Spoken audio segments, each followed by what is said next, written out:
প্রথম যে বিষয়টা আমি আপনাদের দৃষ্টি আকর্ষণ করতে চাই যে আল্লাহ রাব্বুল আলামিন আপনাদেরকে এই সমাজের বোঝা হিসেবে সৃষ্টি করেন নাই। আল্লাহ রাব্বুল আলামিন আপনাদেরকে এই সমাজের বোঝা হিসেবে সৃষ্টি করেননি, বরং আল্লাহ রাব্বুল আলামিন আপনাদেরকে এই উম্মতের একটা গর্বিত অংশীদার হিসেবে সৃষ্টি করেছে।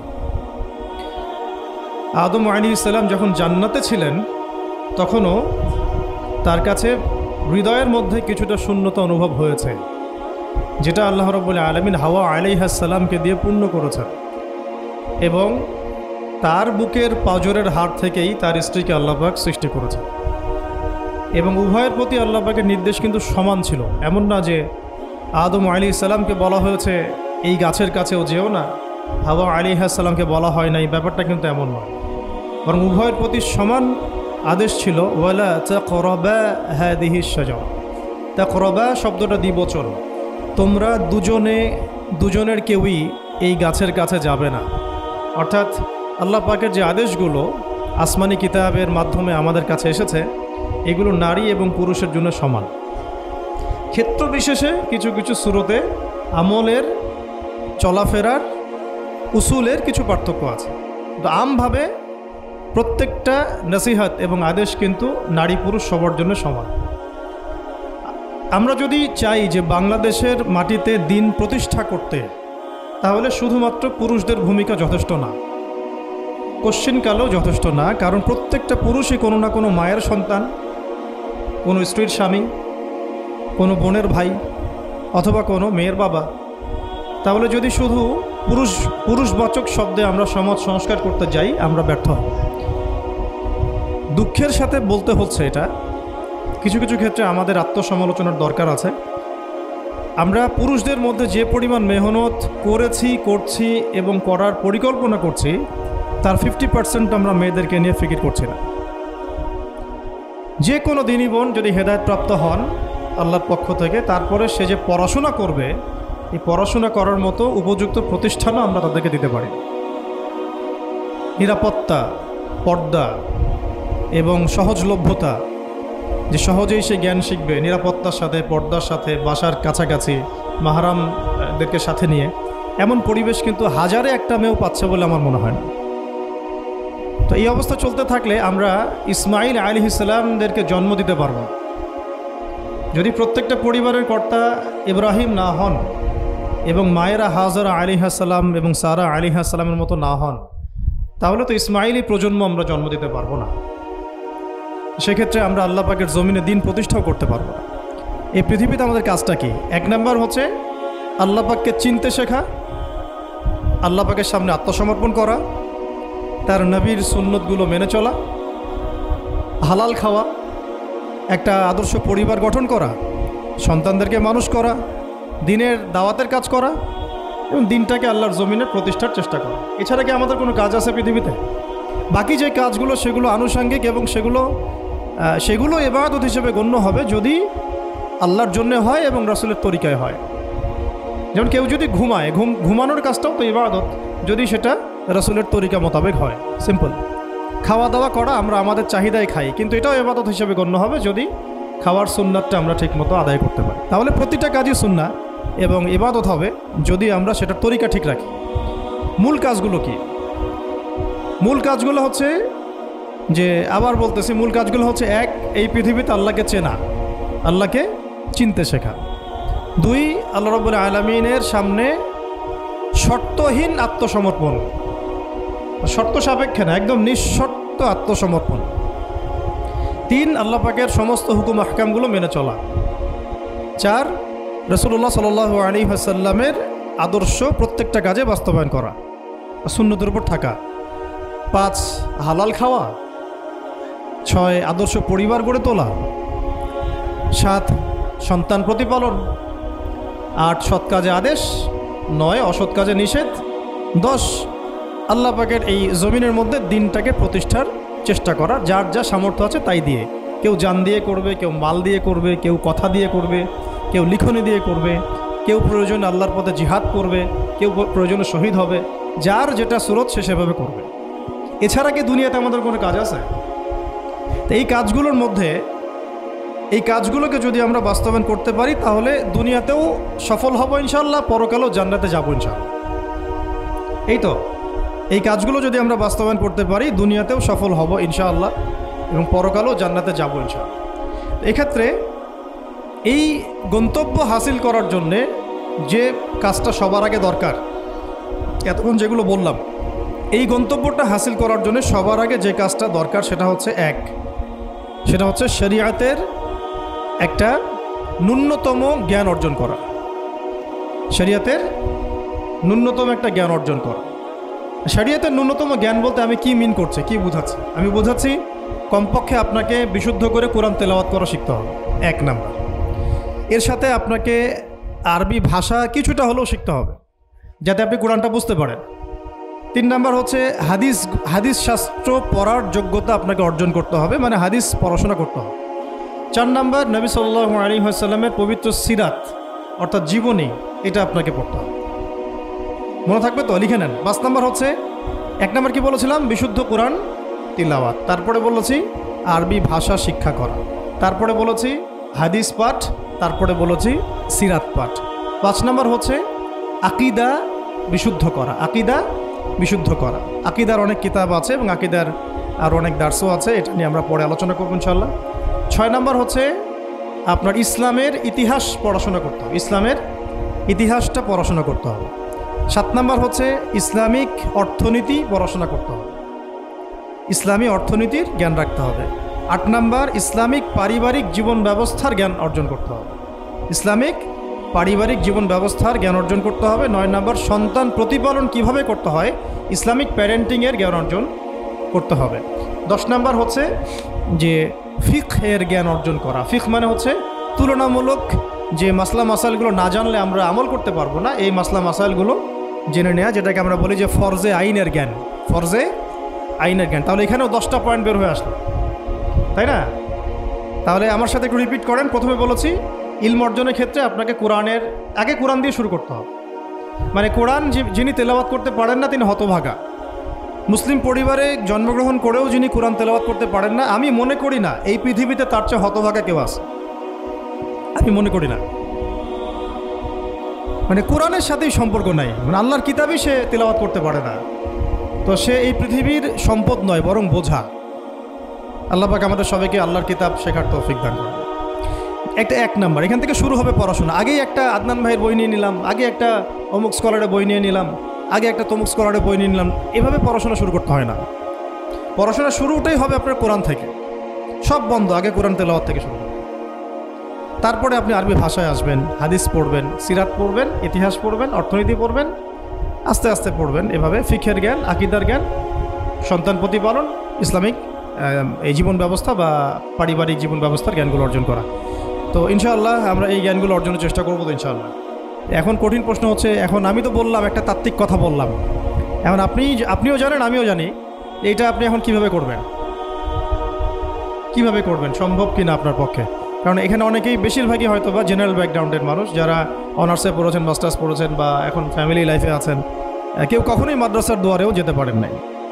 এখন যদি আপনি এগুলো শুরু করতে চান তাহলে আপনার সামনে অপশন কী আসে?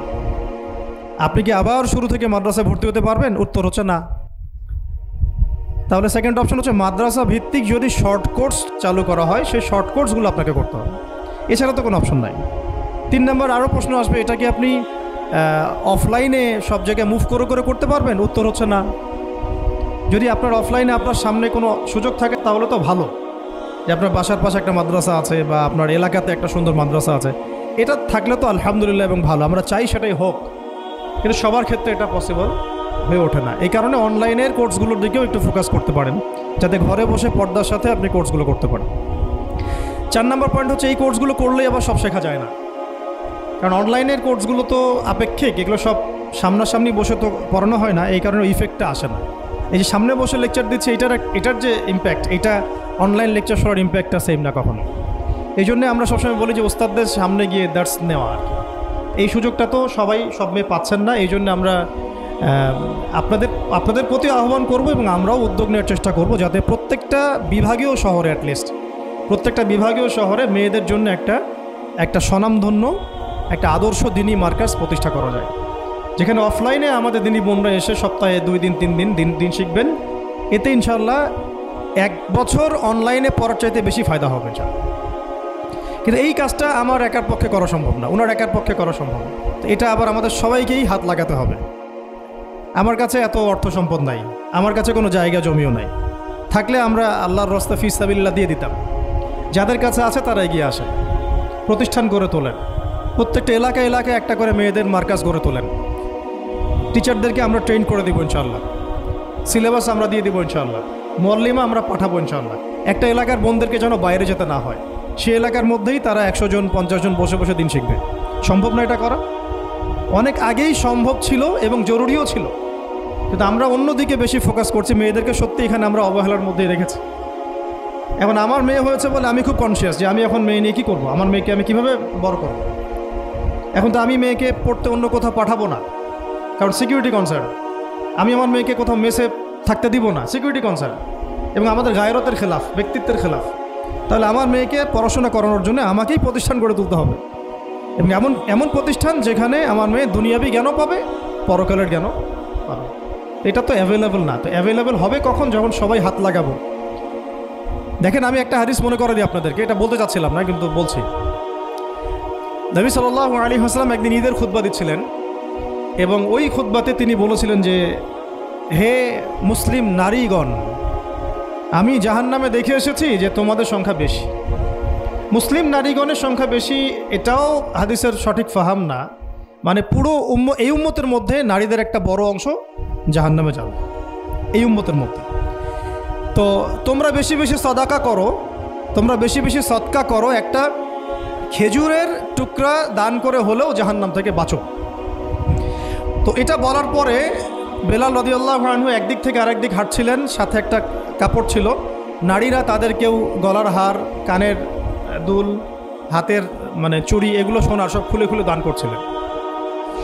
মেয়েদেরকে সদাকার মধ্য দিয়ে জাহান্নাম থেকে বাঁচতে হবে, সদকা করার মধ্য দিয়ে মেয়েদেরকে জাহান্নাম থেকে বাঁচতে হবে। আজকে যদি আপনি একটা প্রতিষ্ঠান গড়ে দিয়ে যেতে পারেন, এটা যদি আরও 50 বছর সাস্টেইন করে, এই 50 বছর এখানে যত মানুষ দিন শিখবে, সমস্ত মানুষের ইলমের নেকি আপনি পাবেন। কিন্তু আমরা কিন্তু সবাই ব্যক্তি স্বার্থ নিয়ে চিন্তা করি, আর দুনিয়ার স্বার্থটাকে বেশি প্রাধান্য দেই।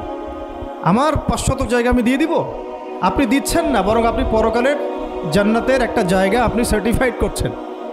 কে জানে, হয়তো এই ওসিলায় আপনার জান্নাতের ফয়সালা হয়ে যেতে পারে। কেউ 10% জমির মধ্যে একটা মসজিদ করেছে, হতে পারে এই মসজিদের ওসিলায় আল্লাহ পাক তাকে জান্নাত দিতেও পারেন। কেউ একটা মাদ্রাসা প্রতিষ্ঠা করেছে, এখানে হাজার হাজার স্টুডেন্ট পড়াশোনা করছে, কে জানে হয়তো এই ওসিলায় আল্লাহ পাক তাকে পরকালে জান্নাত দিতে পারে।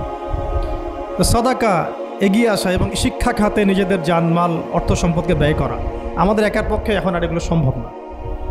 হ্যাঁ, যদি আমার কাছে রাষ্ট্রীয় কোনো ক্ষমতা থাকতো বা শিক্ষা বিভাগের কোনো ক্ষমতা থাকতো, তাহলে প্রত্যেকটা মসজিদ ভিত্তিক আমরা মেয়েদের আলাদা শিক্ষার ব্যবস্থা করতাম।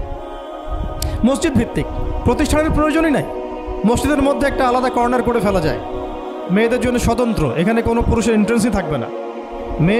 মেয়ে শিক্ষিকা, মেয়ে ভলান্টিয়ার সবই মেয়ে, এবং ওস্তাদদেরকে দিয়ে এখানে ফরজে আইন থেকে শুরু করে তাদেরকে একদম মৌলানা পর্যন্ত পড়ানো সম্ভব। উদ্যোগ নেওয়া হয় নাই বিগত 30 বছর 40 বছর।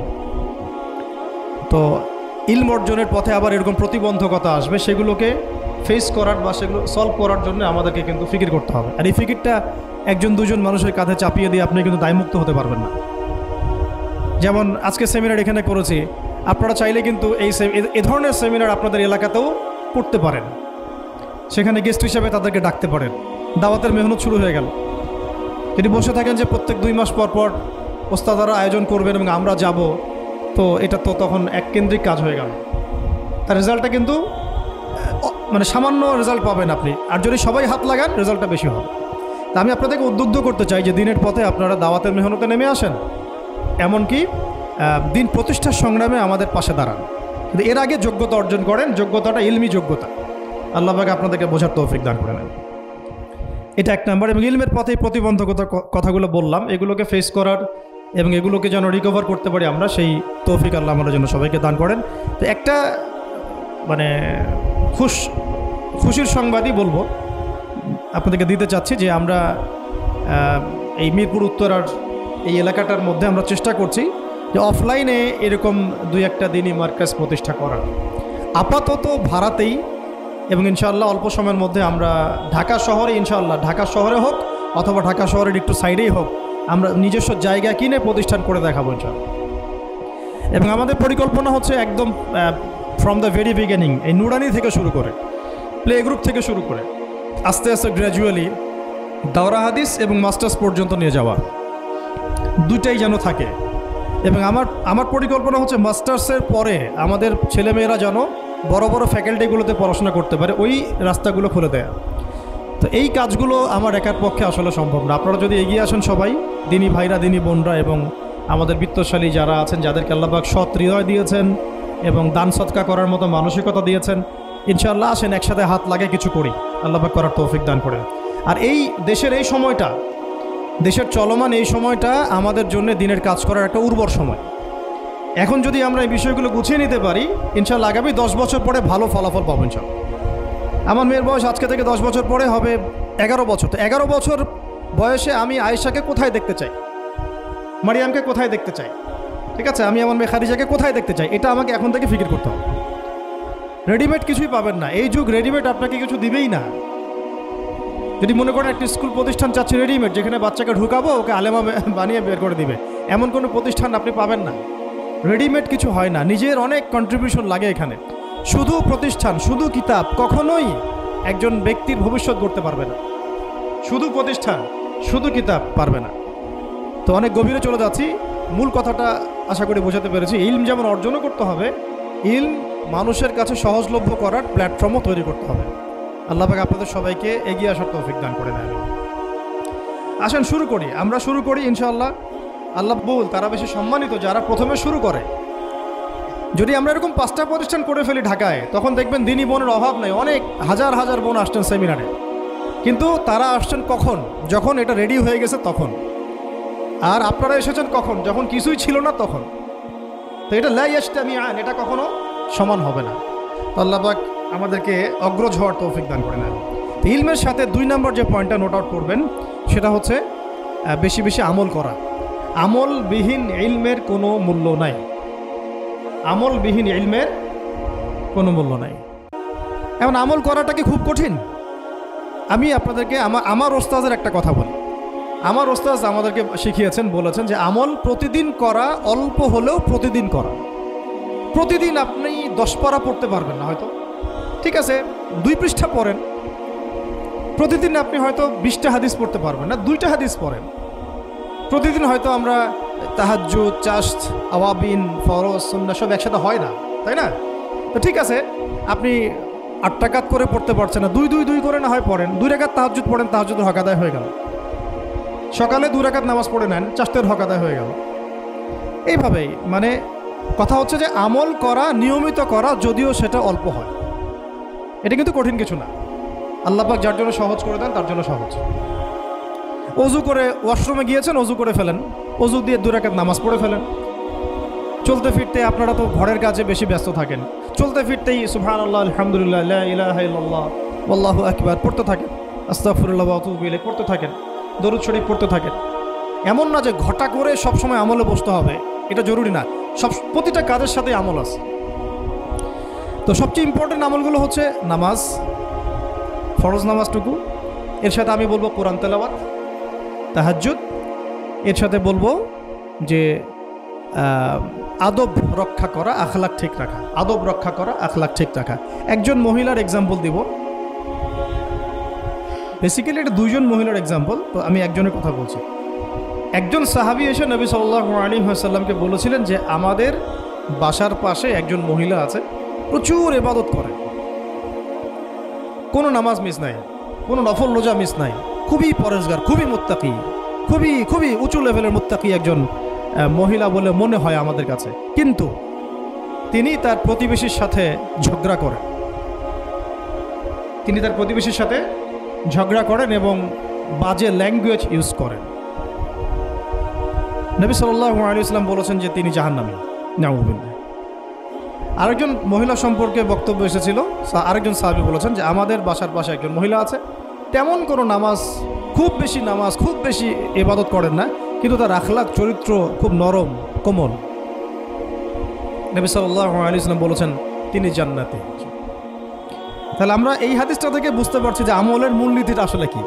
আমল মানে এই না যে একেবারে সবসময় আমাকে নামাজ রোজা হজ জায়গাতেই ফোকাস করতে হবে।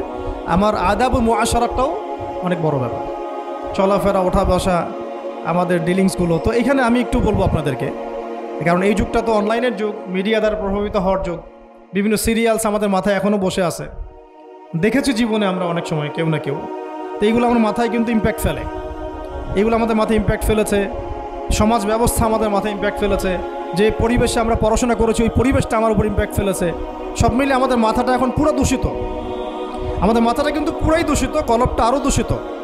এইখানে যে বিষয়গুলো ফোকাস করা দরকার, যে পিতা মাতার সাথে একদম কোমল হয়ে যান, ছেড়ে দেন, নিজের অধিকারে না আসলেও ছেড়ে দেন, পিতা মাতার সাথে কোমল হয়ে যান। পিতা এবং মাতা আপনার জান্নাত জাহান্নামের মাধ্যম। যদি স্বামী থেকে থাকে, স্বামীর প্রতি নরম হয়ে যান, তাকে ছাড় দেওয়া শিখেন।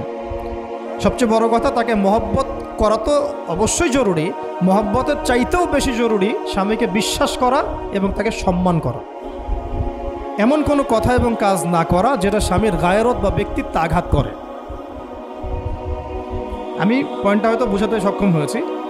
ভালোবাসা অনেক গুরুত্বপূর্ণ বিষয়, ঠিক আছে, কিন্তু ভালোবাসা শুধুমাত্র একমাত্র গুরুত্বপূর্ণ বিষয় নয়।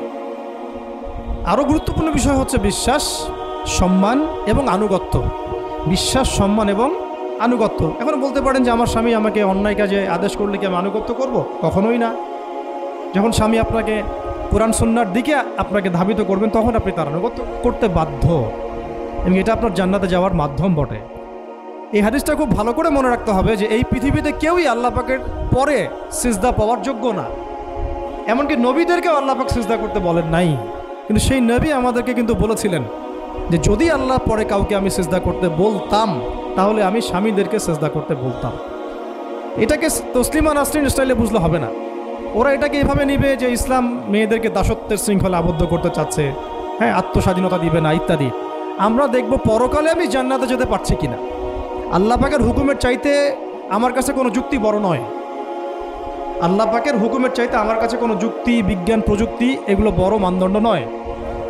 শুধুমাত্র স্বামীর আনুগত্য, বিশ্বাস, সম্মানের বদৌলতে দেখা যায় যে পুরোটা জীবন এই বেচারা আপনার জন্য ঢেলে দিবেন। আর এই জায়গায় যদি দেখা যায় ঘাটতি থাকে, তখন কোনো কোনো ক্ষেত্রে ভালোবাসা যথেষ্ট হয়ে ওঠে না। এবং আপনারা জানেন এই শহরে ডিভোর্সের সংখ্যা দিন দিন বাড়ছে। কেন? এইগুলো মেজর কারণ আছে। হ্যাঁ, আমি বলছি না যে সব ছেলেই একেবারে পারফেক্ট, কখনোই না। ছেলেরাও যেমন সাহাবী না, মেয়েরাও সেরকম মহিলা সাহাবী না। কিন্তু সবর, আনুগত্য, নরম কোমলতার কোনো বিকল্প নাই। উভয় পক্ষের জন্যই নসিহতগুলো আর কি, স্বামীর জন্য এবং স্ত্রীর জন্য। আরেকটা বিষয় হচ্ছে যে স্বামীর পরিবার নিয়ে খোঁটা না দেওয়া, স্বামীর যে বাবা মা ভাই বোন এই ব্যাপারগুলো নিয়ে খোঁটা দেওয়া না দেওয়া বা খোঁচাখুচি না করা, এবং তার যে অবদান আপনার প্রতি এটাকে অস্বীকার না করা, কুফরি না করা। একটা হাদিসের মধ্যে নবী সাল্লাল্লাহু আলাইহি ওয়াসাল্লাম কিন্তু বলেছেন যে বেশিরভাগ নারীর জাহান্নামে যাওয়ার কারণ কি? সাহাবীরা জিজ্ঞাসা করেছিলেন, তিনি বলেছেন তারা কুফরি করে। কি কুফরি করে? তারা কি আল্লাহর সাথে কুফরি করে? নবীজি বলেছেন না, বরং তারা সারা জীবন স্বামীর যে দিয়ে যাওয়া যে স্যাক্রিফাইস বা অধিকার, এটাকে হঠাৎ করে অস্বীকার করে বসে, হঠাৎ কোনো একদিন অস্বীকার করে বসে। এটার কারণে দেখা যায় আল্লাহ পাক নারাজ হয়ে যান। আল্লাহ রাব্বুল আলামিন তো একজন ব্যভিচারী নারীকেও জান্নাত দিয়েছেন মাত্র কুকুরকে পানি পান করানোর কারণে। আবার একজন নারীকে বিড়াল বেঁধে রেখে কষ্ট দেওয়ার কারণে জাহান্নামে দিয়েছে। তো জবান এমনই একটা কঠিন জিনিস, যেটাকে নিয়ন্ত্রণে না রাখলে আমাদের জন্য ক্ষতি হবে। আল্লাহ পাক আমাকে আপনাদের সবাইকে জবান হেফাজতে রাখার তৌফিক দান করেন। আর কিছু বিষয় হচ্ছে, কিছু শাসন সমাজে থাকে, মানে পরিবারের মধ্যে থাকে। এই শাসনগুলো কখনোই মেয়েদেরকে বিপথে নিয়ে যাওয়ার জন্য নয়, বরং যে আপনাকে মহব্বত করবে সেই আপনাকে শাসন করবে। যে আপনাকে মহব্বত করে সেই কিন্তু আপনাকে শাসন করবে। যার আপনার ব্যাপারে কোনো কেয়ার নাই সে কিন্তু আপনাকে শাসন করতে আসবে না। আপনি কোথায় যান তার তো কোনো যায় আসবে না। আর যে আপনাকে চাইবে, জোর করে টেনে নিয়ে আসতে চাইবে জান্নাতের পথে, সে কিন্তু আপনার উপর মাঝে মাঝে শাসন করতে পারে। ওই অধিকারটুকু দিতে হবে। আর আমাদের মেয়েদেরকে ওই মেজাজেও তৈরি করতে হবে। তো পারিবারিক বিষয়গুলোর ক্ষেত্রে আসছিলাম, এটা একটু পরে আবার আসতেছি ইনশাআল্লাহ। যে ইলমের সাথে আমলটা খুব জরুরি, এবং আমলের ক্ষেত্রে শুধু নামাজ, রোজা, হজ, জাকাত এটাকে আমি মিন করছি না। মিন করছি যে আমার বাবার সাথে সম্পর্ক, মায়ের সাথে সম্পর্ক, আত্মীয়দের হক আদায় করছে কিনা, প্রতিবেশীর সাথে রিলেশন ঠিক আছে কিনা, এবং স্পেশালি পরিবারের স্বামীর সাথে আমার এই বিষয়গুলো ঠিক আছে কিনা। তো এগুলো যদি ঠিক থাকে অল্প আমল যথেষ্ট হয়ে যাবে ইনশাআল্লাহ তাআলা। আল্লাহ পাক আমাদেরকে ইলম অনুযায়ী আমল করার তৌফিক দান করেন, আমিন। 3 নম্বর আমি পয়েন্ট নোট আউট করছিলাম মেয়েদের জন্য, যে আমি আমার মেয়েকে নসিহত করতাম যে বেশি বেশি দান সদকা করতে, বেশি বেশি দান সাদাকা করতে। মেয়েদের জন্য স্পেশালি সাদাকাটা বেশি করা উচিত। ছেলেরা তো সাদাকা করে, কম বেশি কিন্তু করে, যেহেতু তারা বাইরে থাকে। তো আপনারা সাদাকা করার জন্যে যদি স্বামীর অর্থ আপনাদের কাছে নেন, এটা দোষের কিছু না। চেয়ে নেওয়া, বলে নেওয়া, তাদের কাছ থেকে অর্থ নিয়ে সাদাকার একটা অংশ রাখা। দেখেন, আবু বকর রাদিয়াল্লাহু আনহুর নাম তো সবাই শুনেছেন। তিনি যখন খলিফা হয়েছিলেন তখন তার স্ত্রী কিছু কিছু করে সম্পদ জমিয়ে রাখতেন, খাবার জমিয়ে রাখতেন। পরে একদিন ভালো একটা খাবার রান্না করে খাইয়েছেন ওই জমিয়ে রাখা খাবার থেকে। এখান থেকে একটা বিষয় বুঝতে পারলাম, সম্পদ সেভ করা শিখতে হয়। একদম আমার ইনকাম আছে বলে যে একদম পুরো 1 লাখ টাকা ঢেলে দিতে হবে মাসে, জরুরি না। 10,000 টাকা করে সেভ করার চেষ্টা করেন, হয়তো এই 10,000 টাকা একটা পরিবারের ভরণ পোষণের জন্য যথেষ্ট হয়ে যাবে। ওই সেভ করা টাকাটা যদি আমি কালকে দান করে দিই আল্লাহর রাস্তায় বা অন্য কোনো মানুষকে, তার 1 মাসের খরচ হয়ে যাবে, বিশাল একটা উপকার হবে। আমরা কিন্তু কিছু টাকা পাইলেই কসমেটিক্স, নতুন জুয়েলারি, ঠিক আছে, নতুন কি আসলো বাজারে, নতুন কসমেটিক্স আর কি, তো এইগুলোর দিকে বেশি ফোকাস করি। তো এখান থেকে টাকা একটু জমিয়ে আমরা যদি আল্লাহর পথে ব্যয় করার চিন্তা করি, পরিবারে বরকত আসবে। এই জন্য সম্পদকে মূল্যায়ন করা, রিজিক আল্লাহ পাক দিয়েছেন বলেই সব যে ঢেলে দিতে হবে, এটা ভালো না, এই কাজটা ঠিক না। আল্লাহ পাক আজকে আপনাকে হয়তো 1 কোটি টাকা দিয়েছেন, কালকে আল্লাহ না করুক 1000 টাকার জন্য মানুষের কাছে হাত পাততে বাধ্য করতে পারেন আল্লাহ পাক। এমনও কিন্তু দিন আসতে পারে, দিন সবার সবসময় সমান থাকে। আজকে আপনার কাছে 1 কোটি টাকা আছে, কিছু মনে হচ্ছে না, কালকে কে জানে আল্লাহ না করুক যে 1000 টাকা কারো কাছে চাইতে হচ্ছে, 1000 টাকার জন্য ঠেকে গেছেন, হতে পারে না? তো রিজিককে মানুষ তাজিম না করলে রিজিক দূরে চলে যায়। দুটো বিষয় খেয়াল রাখবেন, দুটো বিষয়। এক হচ্ছে মাঝে মাঝে মনের মধ্যে কিছু আমল করার ইচ্ছা আসে না? মনে হলো যে আচ্ছা একটু 10টা আয়াত পড়ি, মনে আসে না মাঝে মাঝে, এমন মনে হয় না? ওই সময় এই যে মনের মধ্যে যে এই ইরাদাটা জাগ্রত হওয়া, এটাকে আমরা বলি ওয়ারিদ। অন্য ভাষায় আপনি বলতে পারেন মেহমান। কি বলতে পারেন? এটা আল্লাহর পক্ষ থেকে আপনার কলবের মধ্যে মেহমান হিসেবে এসেছে। এখন আপনি যদি আমলটা করেন, সেই মেহমান বারবার আপনার কলবে আসবে।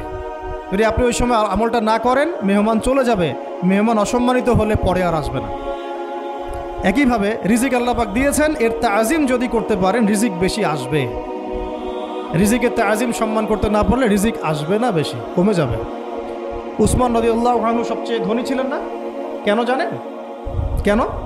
এটা কি জানেন কেন ধনী ছিলেন? একে তো তিনি প্রচুর দান সদকা করতেন, এটা তো আপনারা জানেনই। আরেকটা জিনিস অনেকে জানে না, তিনি উটের পিঠে বসেছিলেন, কিছু একটা খাচ্ছিলেন, এই 2-1টা দানা পড়ে গেছে নিচে। উটের পিঠ থেকে নেমেছেন, নেমে সেই দানা উঠিয়েছেন, পরিষ্কার করেছেন, ধুয়েছেন, আবার খেয়েছেন। তার এই 2-4টা দানার কোনো কিন্তু মানে পরোয়া না করলেও চলে, তার প্রচুর অর্থ সম্পদ আছে। এত অর্থ সম্পদ যে তাবুক যুদ্ধের দিন 30,000 সেনাবাহিনীর দায়িত্ব নিয়েছেন।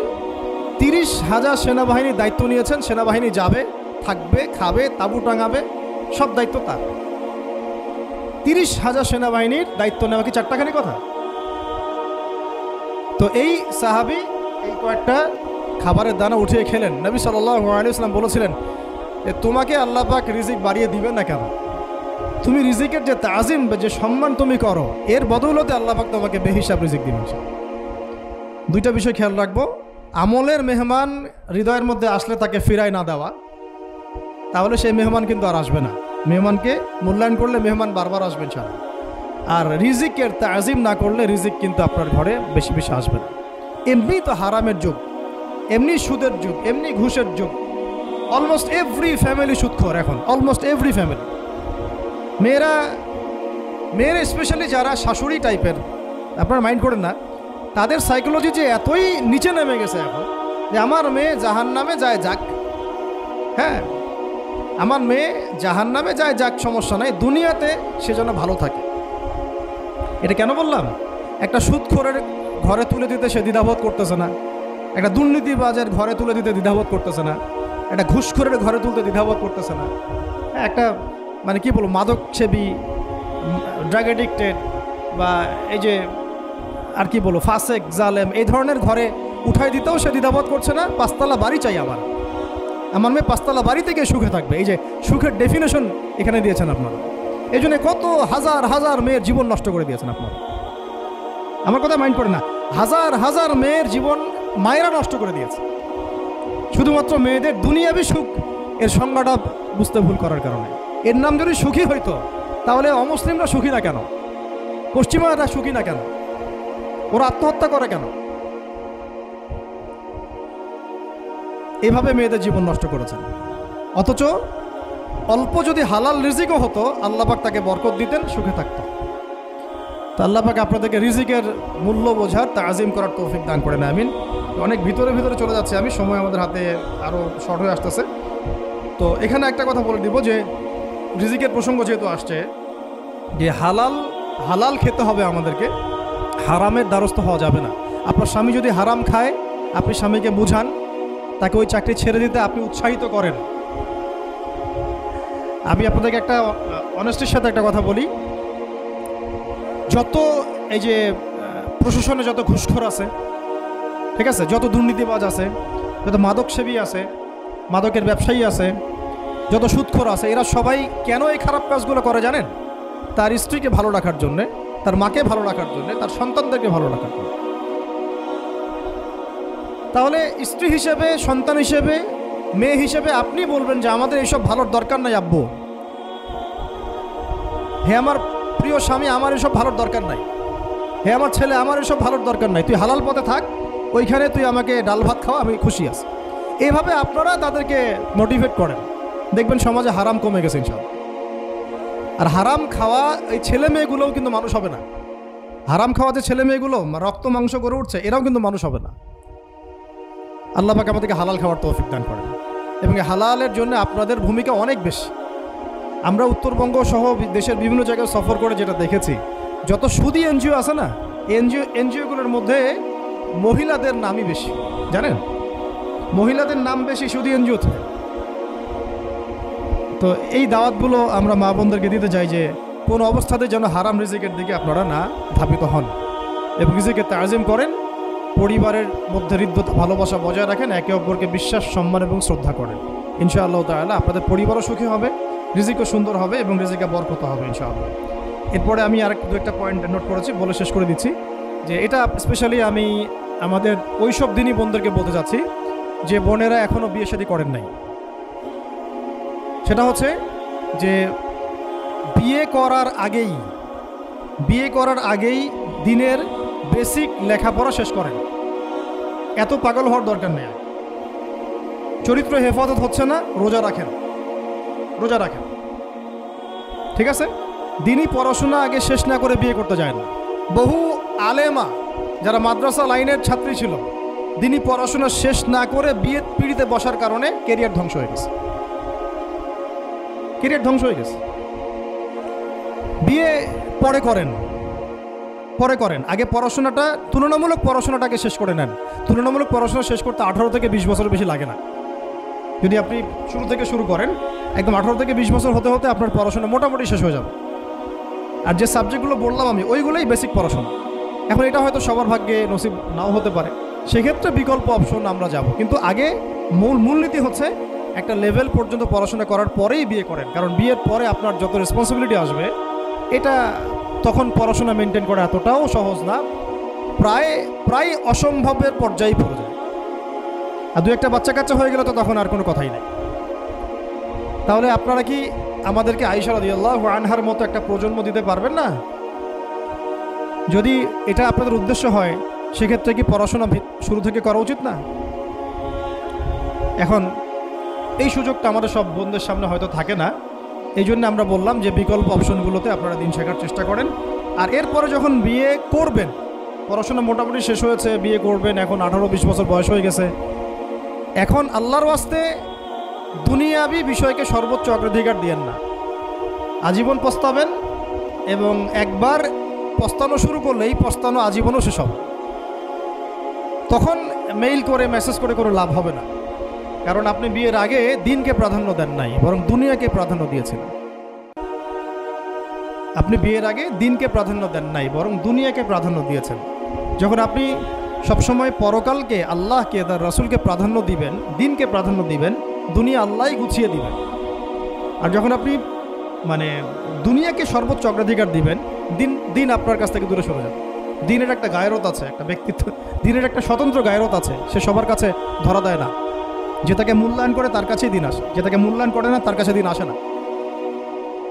দিনদার ছেলেকে প্রাধান্য না দিয়ে বিয়ে করতে যায় না, জীবনটা ধ্বংস হয়ে যাবে।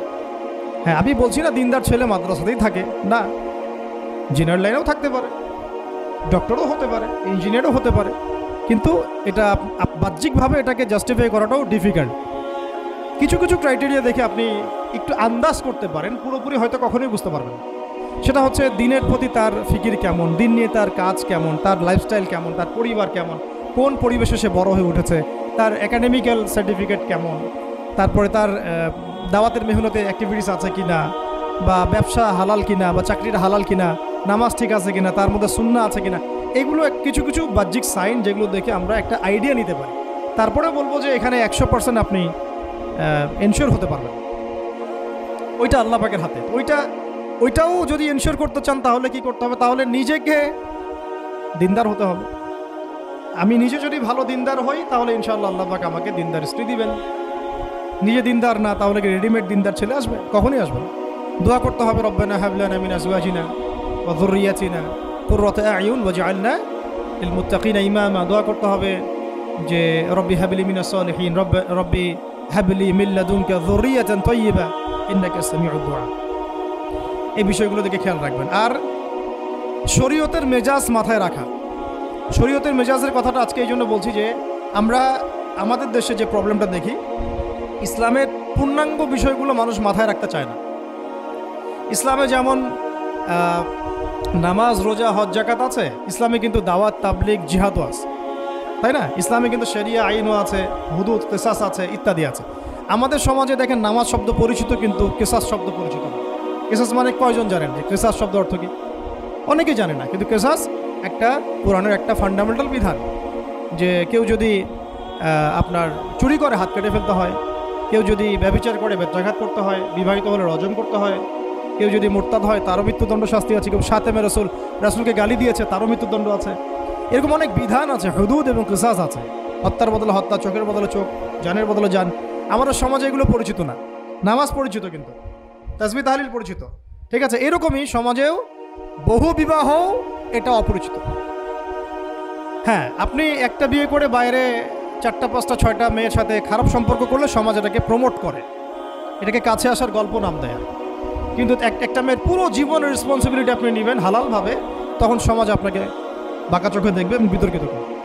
তো আমরা এখনও ওই ইসলামের ওই মেজাজে যাইতে পারি নাই। আমার মেয়েকে বড় করার সময় এটা তার মাথায় ছোট থেকে দেওয়া উচিত যে হ্যাঁ, ইসলামে কিন্তু বহু বিবাহের ব্যাপারও আছে, ওকে ওইভাবেই ওই মেজাজেই বড় করা উচিত। এখানে আরেকটা প্রশ্ন আসতে পারে যে এটা তো ঐচ্ছিক। অবশ্যই ঐচ্ছিক, কেউ চাইলে করতে পারে, কেউ চাইলে নাও করতে পারে, সবার উপর এটা ফরজ না, কখনোই না। এবং এটাকে আমরা বড় স্কেলে এটাই সুন্নত এটাও বলতে পারবো না। ওইটা একটা নির্দিষ্ট প্রেক্ষাপটে অ্যাপ্লাই করার বিষয় ছিল। যেমন উহুদের যুদ্ধ হয়ে গেছে, অনেক মেয়ে এতিম হয়ে গেছে, এখন এই মেয়েগুলো দায়িত্ব কে নিবে? বহু বিবাহের ব্যাপারটাতে আসলো তখন সূরা নিসার আয়াত যে তোমরা এখন পছন্দ হলে মাসনা সুলাসা রুবা' করতে। এটা কাউকে ফরজ করা হয় নাই, কার উপরে ফরজ করা হয় নাই। যার সামর্থ্য আছে তোমরা করতে পারো, খালাস। ওই মেয়েগুলোর দায়িত্ব নিয়ে নেওয়া হলো রাষ্ট্রীয়ভাবে, এবং তারা সম্ভ্রম পেল, সম্মান পেল, গার্ডিয়ানশিপ পেল, তাদের সমস্ত অধিকার ফিরে পেল। এটা ইসলামের একটা বিধান আছে। একেবারে এটাকে বাদ দিয়ে এটাকে অস্বীকার করা, কুফরি করলে কিন্তু কোরআনের সাথে আপনার কুফরি হয়ে যাবে। আপনার নিজস্ব রুচিবোধ থাকতে পারে যে আমি এটাকে পছন্দ করি না, সেটা আপনার ডিসিশন, এটা কোনো সমস্যার কিছু নেই। এমনকি ইসলাম আপনাদেরকে বলেছে যে মেয়ের অনুমতি ছাড়া তাকে বিয়েও দেওয়া যাবে না। সবার নিজস্ব জায়গা থাকতে পারে, কিন্তু ইসলামের প্রত্যেকটা বিধানকে মাথায় রাখা যে এটা ইসলামের একটা অংশ। না হলে আমরা অনেক সামাজিক সমস্যার সমাধান দিতে পারবো। বাংলাদেশে এখন 6 লক্ষ মেয়ে আছে যারা এতিম, অবিবাহিতা, বিধবা, আরও বেশি। আমরা রাষ্ট্রীয়ভাবে তাদের কোনো ব্যবস্থা করতে পারবো না, সম্ভব না। তো এইখানে মেয়েদেরকে, যেহেতু মেয়েদের মধ্যে আমি কথাগুলো বলছি, এই জন্য আমি এই কথাটা টাচ করলাম যে ইসলামের পূর্ণাঙ্গ বিষয়গুলো আমাদের মাথার মধ্যে রাখা। যে আমাদের যেন এমন কোনো বিষয়কে অস্বীকার করে না বসি যেটা আবার আমাকে ইমান থেকে বের করে দেবে। আমার নিজের আমল না হতে পারে, আমি নিজে সেটা পছন্দ না করতে পারি, বা আমার মতামত থাকতে পারে, সেটা আলাদা ইস্যুস, কিন্তু ইসলামের বিধানগুলোকে আমরা কোনোভাবে যেন ডিনাই করতে না যাই, এটা আমাদের মাথায় রাখতে হবে। আর এটা সমাজের কল্যাণের জন্যই আল্লাহ রাব্বুল আলামিনের পক্ষ থেকে একটা এখতিয়ার দেওয়া হয়েছে। আর দুটা বিষয় বলে শেষ করে দিচ্ছি, সেটা হচ্ছে ওই যে ইলমের কথা বলেছিলাম শুরুতে, এর সাথে আমি আমার ব্যক্তিগত জীবন থেকে বলছি আর তিনটা জিনিস ইলমের সাথে খুব বেশি কানেক্টেড, এটা মাথায় রাখবেন। একটা হচ্ছে আদব। একটা কি? আদব। আদব রক্ষা করতে না পারলে ইলম অর্জন করতে পারবেন না। তাই আদব রক্ষা করার জন্য আমাদেরকে ওই জেনারেল লাইনে পড়াশোনার মেজাজটা ত্যাগ করে আসতে হবে। আমরা ওইখানে যে মেজাজে পড়াশোনা করি, ওই মেজাজটা আমাদেরকে একটু কর্পোরেট হতে শেখায়। মানে আমি বেতন দিয়েছি 500 টাকা, আমি 500 টাকার ক্লাস পাইলাম না কেন, তাই না? মেজাজটা এরকম আর কি। অথচ এখানে ওস্তাদের দোয়া নেওয়ার জন্য আমাদেরকে সিরিয়ালে দাঁড়িয়ে থাকতে হবে। এটা হচ্ছে এই প্ল্যাটফর্ম, এটা হচ্ছে ওই অন্য জায়গা। এখানে একজন নবী হয়েও মুসা আলাইহিস সালাম যুগের পর যুগ হাঁটছেন এমন একজন ব্যক্তির সাক্ষাতের জন্য যিনি তার চেয়ে বেশি জ্ঞানী। তার নাম খিদর আলাইহিস সালাম, যিনি তাকে সাথে নিতে চাচ্ছেন না। তিনি বলছেন যে ইন্নাকা লান তাস্তাতিআ মাইয়া সাবরা, তুমি তো আমার সাথে ধৈর্য ধরতে পারবে না। কিন্তু মুসা আলাইহিস সালাম তারপরও চললেন, বারবার প্রশ্ন করলেন, কিন্তু শেষ পর্যন্ত সম্পর্ক কিন্তু নচ্ছেদ হয়ে গেল। মনে আছে কি? সূরা কাহফের কথা বলছে। তো এটা হচ্ছে এই ইলমের জায়গাটা এমন একটা ইলমের জায়গা যেখানে আদব রক্ষা না করলে ইলম পাওয়া যাবে না। আরেকটা বিষয় হচ্ছে তাসকিয়া, ইলম অর্জন করে ওস্তাদের কাছ থেকে দোয়া নেওয়া এবং আত্মশুদ্ধি অর্জন করা, মনের মধ্যে কোনো হিংসা না রাখা। আমাদের সবার এখন মনের মধ্যে যে হিংসা দিয়ে ভর্তি, হিংসাগুলোকে ছেড়ে দেন, মন বড় করে ফেলেন, আল্লাহর জন্য ছেড়ে দেন, হিংসা ত্যাগ করেন, গীবত করা বন্ধ করে দেন, অপবাদ দেয়া তো একেবারেই নিষেধ, পরশ্রী কাতরতা ছেড়ে দেন, মনটাকে একদম খালেস করে রাখেন। একদম সাহাবী সম্পর্কে নবীজি বলছেন, এই যে এখন যে সাহাবী ঢুকবে মসজিদে ও জান্নাতি, সবাই আগ্রহ নিয়ে বসে আছে, কে এসে ঢুকলেন জান্নাতি। পরের দিনও সেম কথা, এখন যে ঢুকবে সে জান্নাতি। সেম সাহাবী ঢুকলেন, পরের দিনও সেম কথা, এখন যে ঢুকবে সে জান্নাতি। সেম সাহাবী ঢুকলেন। এবার একজন সাহাবী কৌশল করে তার বাসায় গেলেন, দেখি তো কি আমল করে সে। তো দেখলেন তো রাত্রেবেলা তাহাজ্জুদে উঠতেছে না, এশার নামাজ পড়ে ঘুমায় গেছে, ফজরের নামাজে উঠলো। 3 দিন থাকলেন, 3 দিন সেম। তখন তিনি বললেন, আচ্ছা ভাই, তোমার ব্যাপারে নবীজি এরকম মন্তব্য করেছেন, তোমাকে তো এমন কোনো খাস আমল করতে দেখলাম না। তো তিনি বলছেন, আচ্ছা একটা বিষয় হতে পারে, আমি অত বেশি আমল হয়তো করি না, কিন্তু আমি যখন ঘুমাতে যাই আমি সবাইকে মাফ করে দিয়ে ঘুমাই। মন ফ্রেশ, মনটা থেকে সব বের করে দেওয়া, এটা তাসকিয়া, এটা ইলমের সাথে সম্পৃক্ত। আল্লাহ পাক আমাদের সবাইকে এই বিষয়গুলো বোঝার তৌফিক দান করেন। আর এরপরে আমি বলবো যে সন্তান প্রতিপালনে যত্নশীল হন, কারণ এরপরে তো আমাদের অ্যাসেট তারাই। এবং মেয়েদেরকে আমি বলবো যে আপনারা বেশি বেশি সন্তান নেবেন। কে শিখাইছে একটা বাচ্চা নিতে হবে, 2টা বাচ্চা নিতে হবে? এগুলো বোগাস কথাবার্তা পশ্চিমারা শিখাইছে। আর নবী সাল্লাল্লাহু আলাইহি ওয়াসাল্লাম কি বলেছেন? আমি সেই নারীদেরকে নিয়ে গর্ব করব যেই নারীরা বেশি বেশি সন্তান জন্ম দিতে হবে। আমি আমার উম্মতের সংখ্যা নিয়ে গর্ব করব। হ্যাঁ, সবার ফিজিক্যাল কন্ডিশন এক না হতে পারে, কিন্তু এই মানসিকতাটা ত্যাগ করতে হবে যে আমার একটাই, 2টি সন্তানের বেশি নয়, একটি হলে আরও ভালো হয়। এইসব পশ্চিমা তন্ত্রমন্ত্র বন্ধ করতে হবে।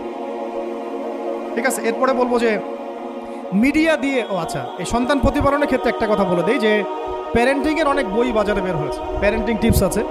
এই প্যারেন্টিংটা নিয়ে আলাদা ইনশাল্লাহ একদিন সেশন করবো, এখানে অনেক কথা বলার আছে। সন্তান প্রতিপালন একটা শিল্প, সন্তান প্রতিপালনটা একটা শিল্প, খুব ধৈর্যের কাজ, সবরের কাজ, লেগে থাকার কাজ। সন্তানকে সময় দেওয়া, ওর খাবারের দিকে খেয়াল রাখা, ওর মানসিকতার দিকে খেয়াল রাখা, ওর ফিজিক্যাল অ্যাক্টিভিটিস দিকে খেয়াল রাখা, ওর মানে আত্মা দূষিত হয়ে যাচ্ছে কিনা এটা খেয়াল রাখা, ওর ভালো একাডেমিক পরিবেশ নিশ্চিত করা, ভালো ওস্তাদ দেওয়া, ওর সাথে মেশা, ওকে আদর করা, অনেক কিছু আছে। এটা নিয়ে ইনশাল্লাহ আমরা একদিন আরেকটা সেশন করবো ইনশাল্লাহ। তো সন্তান প্রতিপালনের সাথে আমি বলবো যে প্রচলিত যে মিডিয়াগুলো, এই জি বাংলা, স্টার জলসা, এই যে পিছনে লেখা আছে যে অপসংস্কৃতি, এক কথায় বিজাতীয় অপসংস্কৃতি, এই মিডিয়াগুলো বাসা থেকে বন্ধ করে দেন। বা টেলিভিশনের দরকার নেই বাসা। অনলাইনে আমরাও কিছু ক্ষেত্রে আসলে আমরাও অনলাইনের মধ্যে ডুবে গেছি। আমি নিজেও ফিকির করছি, চেষ্টা করছি এখান থেকে বের হওয়ার জন্য। আপনারাও বের হন, মানে প্র্যাকটিক্যাল জীবনে আসেন। এটা একটা ভার্চুয়াল জগৎ, এখান থেকে আমরা যা দেখি এটা আমাদের মাথার মধ্যে প্রভাব বিস্তার করে। বহু সামাজিক ঘটনা এবং পারিবারিক অঘটন এই ফেসবুক, ইউটিউব থেকে হচ্ছে। এই কন্টেন্টগুলো দেখা আমাদেরকে বন্ধ করতে, বাস্তবতার সাথে এগুলো কোনো সম্পর্ক নাই। আমাদের কিতাব পড়ার অভ্যাস বেশি করে বাড়াতে হবে, ওস্তাদদের সহবতে যাওয়া, আমল করা, কান্নাকাটি করা, দোয়া করা, ইস্তেগফার করা, আল্লাহর সাথে কানেকশন। আল্লাহ পাক আমাদেরকে মিডিয়ার এই রং ঢং বলি আমি, মিডিয়ার এই রং ঢংগুলো ত্যাগ করতে হবে। মিডিয়া একটা কিছু দেখলে আমাকে কেন কিনতে হবে? কেন আমি একটা মিডিয়াতে দেখলাম যে এরকম একটা নতুন অর্নামেন্টস আসছে, আমাকেই কেন কিনতে হবে? কেন আমার, কেন আমি ওইটার জন্য আবার বাসার চাপ দিব? কেন ওইটা আমি আমার পরিবারে ফাসাদ সৃষ্টি করার কারণ হবে? প্রয়োজন নাই। আর আমাদের মানে মাদ্রাসার মেয়েদেরকেও এইসব থেকে দূরে রাখতে হবে, মিডিয়া থেকে দূরে রাখতে হবে। মানে সব মিডিয়া উপকারী না, বরং মিডিয়ার মধ্যে 99%ই ইসলামিক মিডিয়া না। যদি এটা হতো যে সব এর মধ্যে অ্যাটলিস্ট 10% ইসলামিক মিডিয়া, তাহলে বলতাম ওগুলো অ্যাটলিস্ট দেখেন। এখানে কিন্তু সেই সুযোগটাও পাচ্ছেন না। খুব কম মিডিয়া আমাদেরকে প্রকৃত বিষয়টা শেখায় এবং সত্যের কাছাকাছি নিয়ে আসে। বেশিরভাগ মিডিয়াই প্রতারণাপূর্ণ এবং কর্পোরেট সেকশন, এগুলো থেকে আল্লাহ পাক আমাদেরকে দূরে থাকার তৌফিক দান করেন এবং এই কালচারগুলো ছেড়ে দেন। হিন্দুদের কালচারের সাথে আমাদের কী সম্পর্ক? আমরা মুসলিম, আমরা মুহাম্মদ সাল্লাল্লাহু আলাইহি ওয়াসাল্লামের উম্মত। আমাদের সাথে মুশরিকদের কী সম্পর্ক? আমাদের সাথে ইহুদিদের কী সম্পর্ক? আমাদের সাথে খ্রিস্টানদের কী সম্পর্ক থাকে? আমরা কেন ওদের সংস্কৃতি গ্রহণ করি? কিসের জন্মদিন, কিসের মৃত্যু দিবস, হ্যাঁ, কিসের এসব গায়ে হলুদ, কিসের এসব বৌভাত, এগুলো কি? এগুলোর সাথে আমাদের কী সম্পর্ক? আমাদের সাথে সম্পর্ক হচ্ছে হিজাবের, সালাতের, তাসবির, সিজদার, জায়নামাজের, আতরের, খুশবুর, মিসওয়াকের। আমাদের সাথে এগুলোর সম্পর্ক। আমাদের সাথে সম্পর্ক হিজাবের, আমাদের সাথে সম্পর্ক ইসলামিক ক্যালিগ্রাফি, ইসলামিক, আমাদের সাথে সম্পর্ক কোরআনের, হাদিসের, সিরাতের, লেখাপড়া, ইলমি পরিবেশের, তাসাউফের, এগুলো আমাদের কালচার। তো কালচার খুব ইম্পর্টেন্ট। কালচার থেকে দূরে সরে গেলে আমাদের আকীদা নষ্ট হয়ে যায়। আল্লাহ পাক আমাদেরকে আমাদের কালচার ধরে রাখার তৌফিক দান করেন। আর দুটো কথা হচ্ছে, হিজাবে কঠিন হন, হিজাব একটু কঠোর হয়ে যান। এটা নিয়ে হয়তো আলোচনা শুনেছেন আপনারা, আমি জানি না পয়েন্টে এসেছিল কিনা। তো হিজাবে আরও অনেক কঠিন হতে হবে আমাদেরকে, আস্তে আস্তে আরও। একবারে তো হয়তো আপনারা সব কিছু শক্ত করে ধরতে পারবেন না, অ্যাটলিস্ট আপনার ধারাবাহিকতা বজায় রাখ। হিজাবে অনেক কঠিন হওয়ার চেষ্টা করি। আমাদের অনেক দিনই বোনকে আমরা একটু ক্যাজুয়াল দেখি হিজাবের ব্যাপারে, এটা থেকে আপনার বের হওয়ার তৌফিক দান করেন, আমিন। আর একটা মেয়েদেরকে একটা নসিহত করবো, স্পেশালি যে অল্পে তুষ্ট থাকেন, ইনশাল্লাহ জীবনে সুখী হয়ে যাবেন ইনশাল্লাহ। আর শেষ কথা হচ্ছে, আলেমা হওয়ার চেষ্টা করেন, দায়ী হওয়ার চেষ্টা করেন এবং মেয়েদের মধ্যে ব্যাপক দাওয়াতি কাজ করার চেষ্টা করেন। এইটা জীবনের লক্ষ্য উদ্দেশ্য বানায় নেন ইনশাল্লাহ। আপনার জীবনের লক্ষ্য যদি এমনই হয়, দেখবেন এমনই জীবন সঙ্গিনী আপনি পেয়েছেন যার জীবনের লক্ষ্য সেম, তখন দুজনে মিলে আপনি কাজ করতে পারবেন ইনশাল্লাহ। আমাদের এখন প্রচুর আলেমা দরকার, আমাদের প্রচুর দায়ী বোন দরকার, আমাদের মুআল্লিমা শিক্ষিকা বোন দরকার, ঠিক আছে? আমাদের প্রত্যেকটা ডিপার্টমেন্টে এরকম যোগ্যতা সম্পন্ন দিনী বোনদেরকে দরকার। তো এইটা তো আর একা আমাদের পক্ষে গড়ে তোলা সম্ভব না। সবাই আমরা যদি হাত লাগাই এবং আমাদের উম্মাকে নিয়ে ফিকির করি, ইনশাআল্লাহ তাআলা আজকে যে বিষয়গুলো আলোচিত হলো, এগুলো ইনশাআল্লাহ শুধু তাত্ত্বিক কথাবার্তায় সীমাবদ্ধ থাকবে না, ইনশাআল্লাহ বাস্তবেও রূপ লাভ করবে।